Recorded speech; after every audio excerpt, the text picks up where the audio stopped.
Fala, meu amigo Renato, que satisfação ver o amigo. Igualmente, igualmente. Estamos aqui mais uma vez gravando esse glorioso programa, né? Conexão Leopoldina. Bom, Renatão, hoje temos uma pérola. Hoje não é uma ruína, né? Hoje é um programa dedicado Oh, aí. exatamente. É, Bom, hoje é, vamos comemorar aí os 106 anos de nascimento do Eric Hobsbawm. Muito bom, muito bom. Isso aí é uma figura emblemática para a gente, historiador de grande produtividade, de grande importância e mais, né? Porra, quem nunca leu Hobsbawm? Quem nunca leu, Renato? Todos leram, Quem nós nunca? lemos. Quem nunca? Até o William Vac leu. Até... Verdade, eu não consigo entender por que que na Era dos Extremos, a edição da Companhia das Letras, tem lá atrás, não é isso? Na contracapa, uma considerações do William Vac. Dá para entender isso, né? Um homem cheio de. Teria que tirar aquilo ali, inclusive. Pois Inacreditável. é, pô, cara, o William Vac, eu estava lembrando esses dias que ele deu até um depoimento para o Velho, um documentário sobre o Luiz Carlos Prestes. Inacreditável. Imagina. Fico me perguntando quem é que quis esse comentário, sinceramente. É, tem gosto para tudo, é para botar no currículo, né? Para botar no currículo. É uma coisa muito estranha. Vamos botar uma fotozinha aqui, ó. Vamos ver se eu encontrar. Essa aqui tá ótima, ó. Inclusive, ó, essa foto eu estou encontrando da Veja. Oh, meu Deus do céu. O que está acontecendo? O mundo tá doido. Deixa eu pegar aqui, olha só. Vamos lá. Abrir aqui. Só tá de boa qualidade. Agora vai, ó. Agora foi. Olha aí, ele aí, ó. Com essa cara de que estudava pouco, né, Renato? Nos dias de hoje tem uma Pouco. palavra para isso, os nerds da vida, na cara de nerd, né? Eu estava muito pouco, todo alinhadinho, sempre de gravata, sempre na É, estica.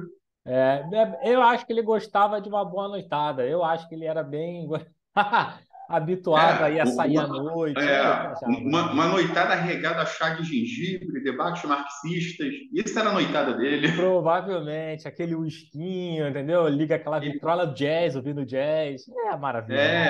ele tem um livro, inclusive, sobre a era do jazz, né? Falaremos sobre isso, falaremos sobre isso. Então, vou fazer aqui rapidamente um comentário acerca da vida dele, Renato. Você quer fazer? Não, peraí, não, deixa que eu faço. Com as É, informações que nós coletamos. Aí depois a gente vai chegar à tradição historiográfica ao qual ele pertenceu. Aí você entra e aí a gente faz essa belíssima homenagem a ele. Então, primeiro dizer o beleza. seguinte, né, que ele nasce em 1917, uma coisa curiosa, inclusive, né? Nasce em 1917, Renato. Para quem é um historiador marxista e muito ligado aos movimentos de esquerda, né? Nasceu logo em É, 17, o ano da Revolução Russa, sério. né? Que coisa. É, Detalhe, outubro de 17, se eu não me engano, né? não, é 9 de Outubro de junho. 17. Oi? Não, 9 de junho, no caso, né? Não é outubro, não, outubro foi quando ele morreu, perdão. Não, mas Outubro essa foi foi quando ele morreu. boa. Outubro foi quando Essa ele foi morreu. boa, verdade. Essa foi boa, porque se a gente está aqui fazendo uma homenagem de nascimento, que foi dia 9 de junho, vai ter que ter Pois é, nascido não, 9 eu não de tinha me junho. ligado nisso. É, Não tinha me ligado nisso. acontece, Renato, é Acontece. sexta-feira, é sexta-feira. E por curiosamente ele nasceu em Alexandria, hein? Ele nasceu em Alexandria, então ele Alexandre. ele é egípcio. Isso é muito interessante, porque, pô, nascer em Alexandria também não é uma cidade, o Egito, a Alexandria especialmente, imagina, é uma cidade de vários mundos, né, Renato? A coisa é realmente Sim. interessante, né? E de Já lá, foi o centro do helenismo, né? pô, centro do helenismo. Não, primeiro já começa com os egípcios, né? Já começa por aí, É. né? Aí depois vem a presença dos gregos, exatamente, a presença dos gregos, Alexandre, o Império Macedônio. Depois ainda vem a presença dos romanos. Oh, que coisa, né? É de E uma. depois e depois a presença dos ingleses. Hobsbawm, ele indiretamente é filho do Pois é, imperialismo. filho do É filho do imperialismo, imperialismo, nasceu no exatamente, coração do exatamente. imperialismo. É. E aí depois, pô, acaba aí, pô, esse pô foi demais, né? Ó, legal, hein? Vamos lá, hein? Depois acaba indo aí, a família de tradição judia, né? Então, portanto, depois acaba indo morar e residir na Europa, passando por diversos países. Na conjuntura do nazismo também, acho que a família vai se refugiando, e aí, em determinado momento, ele acaba indo residir na Inglaterra, né? No Reino Unido. exatamente por conta dessa perseguição. Aí lá começa, acho que me parece, a trajetória dele mesmo acadêmica, ingressando aí na King's College, né? Em Cambridge. E aí faz toda a sua trajetória, para além também de ser um militante, né, do Partido Comunista, né, da Grã-Bretanha. Isso. Ele tem a tradição Quando ele marxista. ingressa no King's College, é que ele ingressa no Partido Comunista Inglês. Ah, então. Então é isso, né? Tá bem interessante.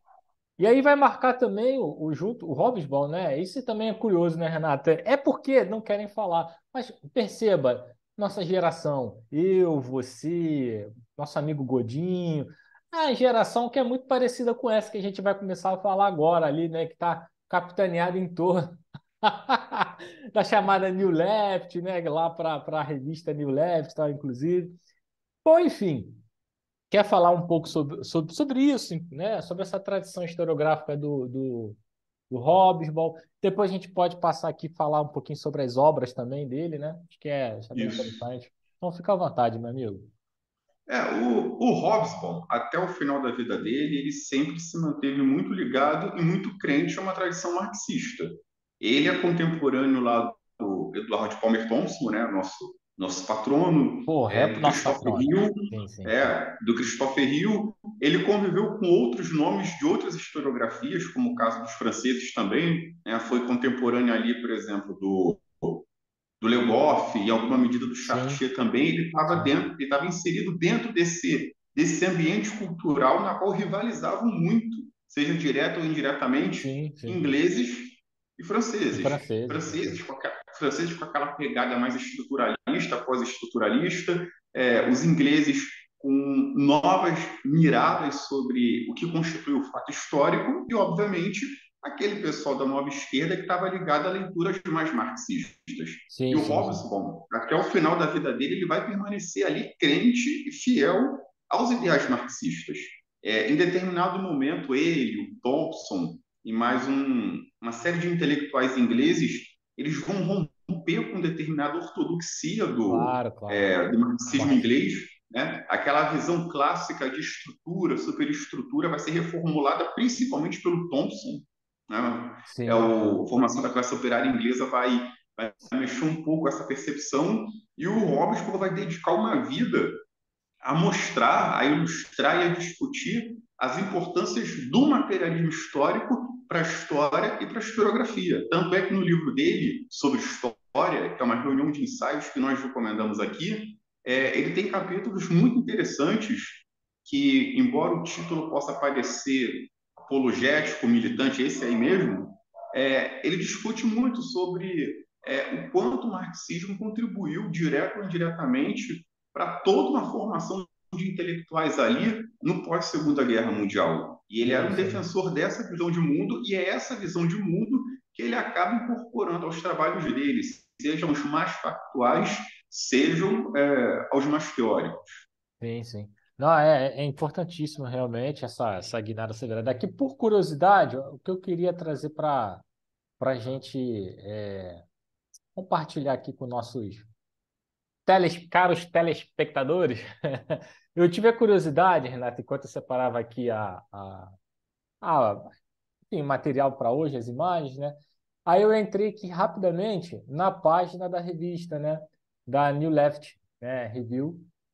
Eu não sei se você está conseguindo ver e tal. E é bem interessante, tem uma página, né? É óbvio, obviamente, né? E achei mais interessante é o seguinte, né? Colocaram na íntegra. Claro que você, para acessar, você tem que pagar, mas aí existe aquela página russa, né, Renato? Os russos aí, Justo. os sci hubs aí da vida que a gente consegue ter acesso, né? Para quem é acadêmico, já passou por essa experiência, sabe como é. Aí eu estava dando uma olhada, é o seguinte, essa é a edição, é o primeiro artigo do qual o Hobbes Ball participou colaborando, né, com essa revista New Left. A gente não vai falar aqui como da revista, não vai ficar muito longo esse áudio, mas é justamente essa tentativa, como o Renato acabou de explicar, de você aglutinar novos pensadores que estavam pensando no marxismo e, obviamente, fazer uma conexão, um diálogo com análises históricas, né? E a partir essa nova releitura, digamos assim, aliás, essa releitura do marxismo e tal.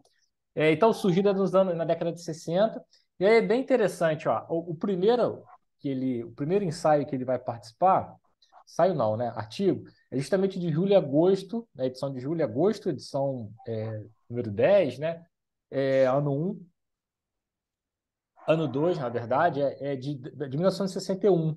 Eu estava dando uma olhada só na nata aqui, né, Renato? Caramba, Perry Anderson, Stuart Hall, o Thompson escrevendo, quer dizer, a geração extremamente importante, né? O próprio Simpson, do qual também tem trabalhos importantes, Philip Aldiss. Aí lá, de novo, o Stuart Hall, aí tem um trabalho dele aqui, né? Mais um artigo, o último, inclusive.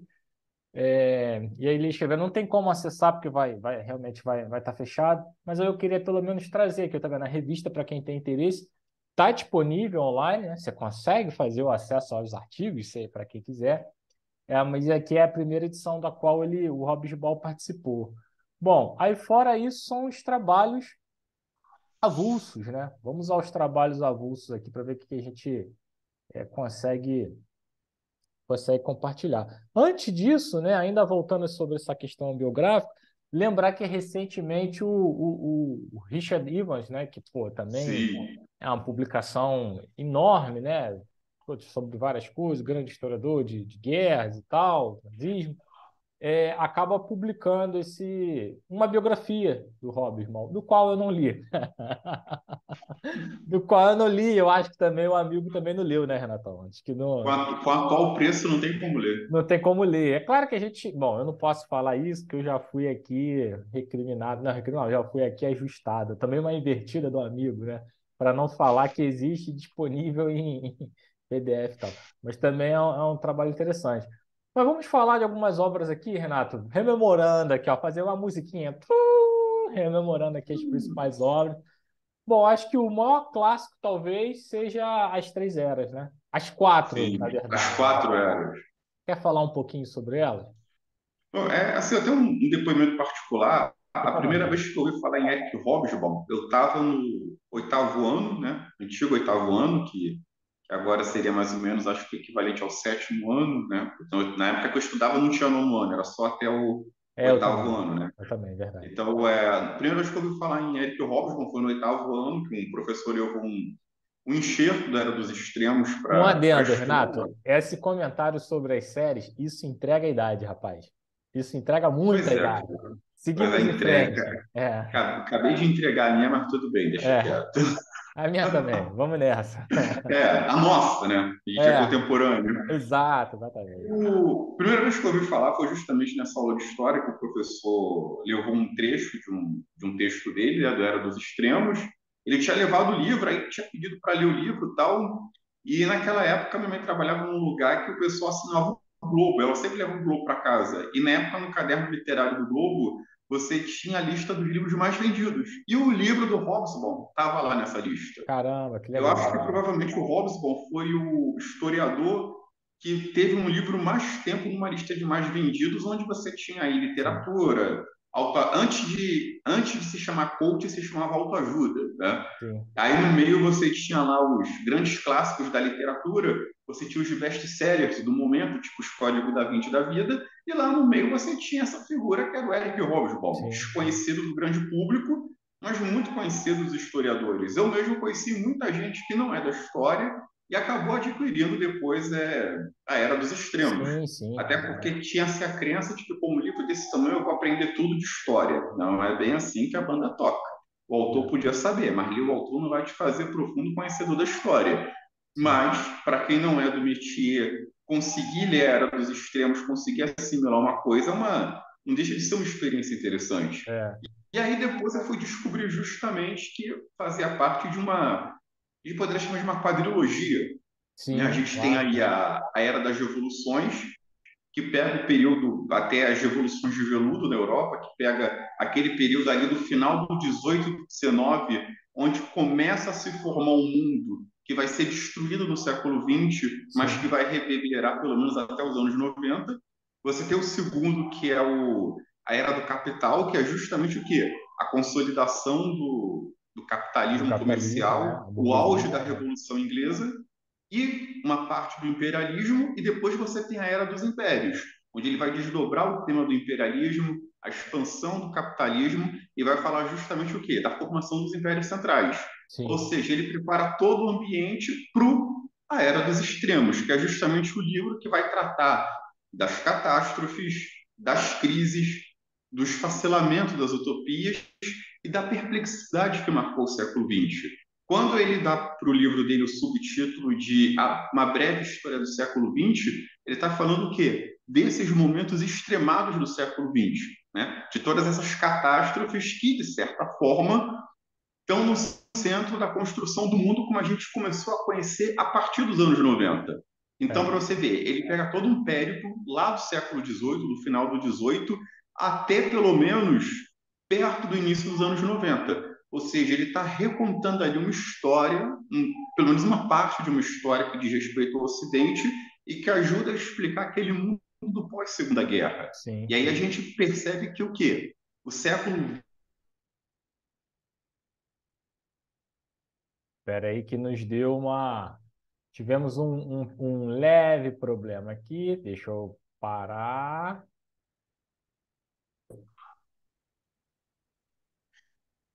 Então, assim, esse box das eras era a era das revoluções, era do capital, era dos impérios e era dos extremos, eles tratam de uma parte muito importante da história ocidental. Claro, o livro é passível de críticas, já sofreram releituras, alguns acusam de ser muito factual, outros acusam de ser excessivamente romântico, já que o Hobsbawm ele foi o cara que vivenciou boa parte desse período, ainda Foi, mais no foi, século foi. XX, É, isso. mas se for para criticar ou não, ainda assim é um livro que se faz muito fundamental. Acho que é um livro que ele transmite noções muito importantes. Então, para quem quer adentrar nesse período histórico, nessa nossa contemporaneidade, que cada dia fica mais difícil de definir, porque ela perpassa muitos tempos, eu acho que eu considero, na verdade, o Era dos Extremos, essa coleção toda do box das É, a eras do coleção Hobsbawm inteira. É. é um material de referência para essas discussões. É, e sem contar o seguinte, né? Que escrevia muito assim em quantidade, né? Eu até acho, Sim, Renato, que ele não tem Isso é muito curioso. É, isso diz muito quando falam, geralmente é jornalista, né? Ah, porque historiador escreve muito pesado, muito denso. E aqui é uma prova clara de que é um livro que vulgarizou, vendeu-se bastante. sim, Sempre, toda hora tem reedições, edições, essa quadrilogia toda. É, e ele não tem uma escrita leve, tá? O Hobsbawm não tem uma escrita leve. Tem alguns parágrafos que você precisa voltar, precisa ver com calma, e é uma gama de informações que ele vai construindo ali, às vezes, o fato que ele quer trazer. Não tem uma linguagem acessível, claro, mas assim, em alguns diversos pontos dá um pouquinho de trabalho, dá um pouquinho de trabalho para você amassar o texto. sim, Outro ponto é o seguinte: as divisões, isso eu acho muito legal. As três eras, principalmente, você tem recorte de temas, né? Então você tem política, sim, economia, aí você tem ciência, então ele faz uma história da ciência, faz ali mais um panorama, um contexto, ele não quer fazer análise mesmo, faz análise, traz análise sim, traz posições historiográficas. Mas eu acho que ele quer mais dar um panorama, meio que uma história global, assim, numa época que já não se fala sim, tanto disso, né? E também tem uma área da cultura que é interessantíssima, principalmente essa quando sim, vai chegando na era do capital, né? Onde a seção da burguesia, como isso vai mudando. Não é o pioneiro a falar isso, existem inúmeros outros autores que falam sobre essa questão, mas é muito interessante. Passar aqui por outros trabalhos, esse aqui também eu acho que eu terminei, eu li recentemente, Renato. Pode ficar à só um vontade. detalhe. O box das eras, eles foram lançados pela Paz e Terra. Já o Era Isso, dos isso. Extremos está até hoje com a Companhia das Companhia Letras. das Letras. Ah, muito bem É. lembrado, muito bem lembrado. E várias reedições, né? Fica até difícil Sim, sim. reimpressões, na verdade. Fica até difícil de Impressões. citar, toda hora é reimprimido, reimpresso, porque reimprimido é demais, né? Reimpresso toda hora. Então é bem interessante. Bom, e outro também, eu gosto muito desse livro, História Social do Jazz, Renato. Claro que a gente vai lendo ali, a gente vai encontrando certas incongruências e tal, Claro. tal, tal. O que é normal, né? Se escrever de tanta coisa, mas aí ele faz também um bom apanhado sobre a história do jazz. E é um livro, assim, a partir das próprias experiências, assim, a própria, discorrendo a partir do próprio conhecimento histórico dele. não é propriamente um livro com fonte, análise de fonte, nada disso, né? É a partir mesmo, ele é um profundo conhecedor assim, do jazz, e ele também mostra um pouco sobre a história dos Estados Unidos, né? E é muito interessante. Deixa eu avançar aqui, olha só, eu vou botar aqui. Nações e Nacionalismo, acho que também é um texto obrigatório, fundamental, junto com outros textos que tratam sobre a questão do nacionalismo, dentre eles o próprio Benedictiano, as Comunidades Imaginadas e tal, que é um livro também fundamental. Trabalho. De forma geral, é um livro muito importante para a gente discutir a modernidade, né? Não deixa de ser uma Sim, obra de sim, referência sim. para você descobrir, discutir aí determinadas ideias de cultura e de sociedade que estão no cerne da formação daquilo que a gente chama de modernidade. É E o verdade. Hobsbawm ele termina justamente esse livro linkando ele com alguns aspectos que vão estar muito relacionados às próprias revoluções que vão suceder à Revolução Francesa. Então, ali ele já deixa um gancho. Desse ponto É. de vista, é uma obra muito interessante para a gente Muito também. mesmo. E agora eu lembrei, falando sobre o nacionalismo e nações e tal, desse livro, eu lembrei que recentemente, ainda na graduação, eu li um artigo dele que saiu nessas coletâneas, sei lá o que, Civilização. Daqui a pouco eu não vou conseguir pegar aqui, está na minha estante, eu tenho esse livro. E é um livro que está tratando, um livro sobre idade moderna, né? Então tem vários autores, Trevor Huff está escrevendo e tal, tal. E aí tem um texto dele falando sobre o século XVII, a crise do século XVII. É uma explicação dele bastante econômica sobre a crise, né? Para acho que o século XVII, como diz lá o Christopher Hill, é um mundo de ponta cabeça. Realmente, o século É, XVII tem várias, né?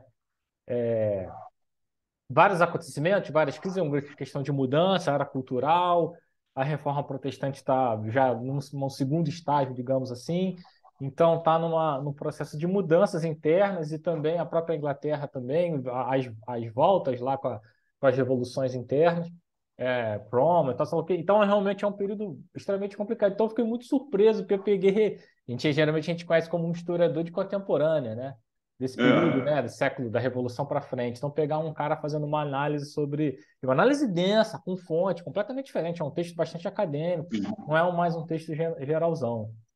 não é ensaístico, não é um Pois texto é, ensaístico. ensaístico, exatamente. Os trabalhadores, que acho que é um texto fundamental para se formar, bom, quem quiser passar por essa questão do mundo do trabalho.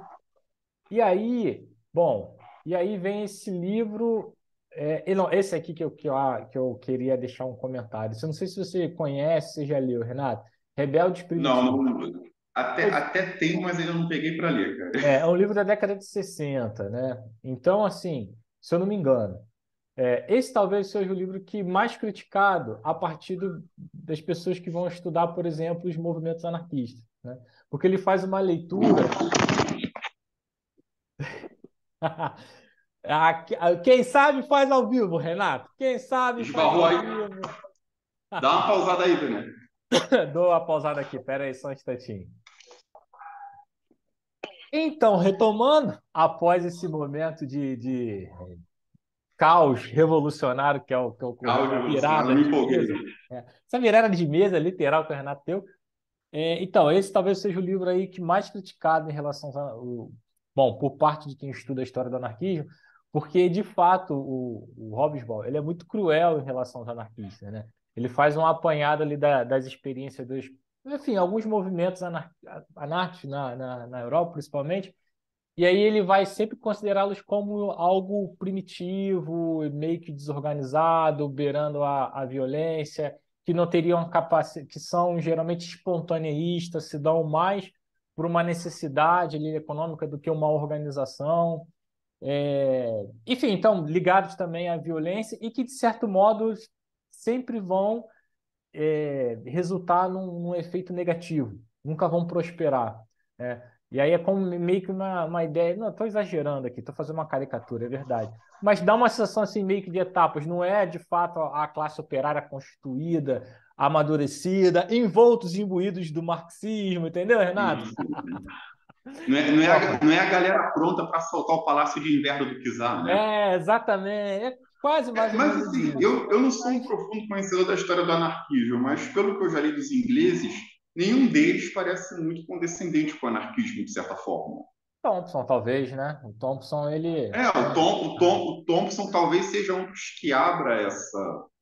Eu É, não vou dizer a concessão, mas foi o que teve um. Até pela forma como o Thompson até mergulha muito fundo na questão do trabalho, talvez ele tenha conseguido perceber algo que os demais marxistas que não são necessariamente é, ligados a essa tradição como ele, né, foram capazes de perceber. é. E é curioso, porque a década de 60, quando vem maio de 68, você tem uma efetivação, assim, dentro da universidade, de grupos autonomistas, fora e dentro da universidade. Esse é assunto para um outro momento, porque eu estava até discutindo esses dias, recentemente, num grupo de leitura que eu faço parte. Dentro das universidades, tudo bem, você tem ali as discussões marxistas desde o século XIX. O problema é estar fora da universidade, o que está acontecendo, né? É uma outra conversa. A gente tem que olhar esse período, a década, enfim, década de 20 do século 20 para trás, década em diante, que é uma outra realidade. É isso, meu amigo. Algo mais sobre nosso. Não, esperamos que todos tenham gostado da nossa forma de prestar uma homenagem ao Isso, Hobsbawm isso. e toda a contribuição dele. E acho que não tem como você passar pela história sem ler o Hobsbawm, seja para gostar, seja para criticar. Acho que não. Como se diz, é um daqueles autores incontornáveis, vamos botar assim. Sem dúvida, sem dúvida. Realmente bastante contornável. É isso, né, amigo? Poderíamos terminar Sim. esse momento agora com fazendo aqui, entoando a Internacional. De pés ao vítima da fome, mas ficamos por aqui. Ficamos por aqui. Um abraço, meu amigo, um Um abraço. abraço.